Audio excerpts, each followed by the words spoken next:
കുതിപ്പിനായി നമ്മൾ ഉറച്ച് വോട്ടുകൾ പതിച്ച് നൽകിടണം. തുടർച്ച വേണം ഇവിടെ ഭരണം, തുടർന്ന് വീണ്ടും LDF വരണം. മികച്ച നായകൻ പിണറായി സഖാവിൻ മികവറിഞ്ഞിടണം.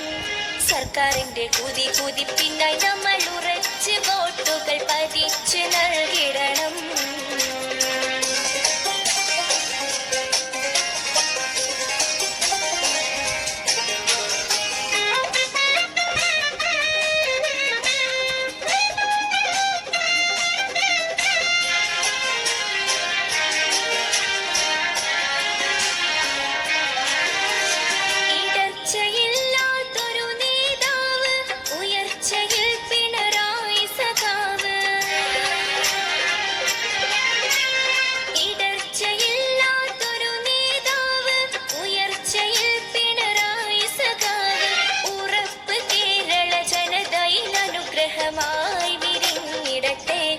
നിങ്ങൾ പിരിശത്തിൽ വോട്ടുകൾ കൊടുത്ത് ചേർത്ത് ജയം വരിച്ചിടണം.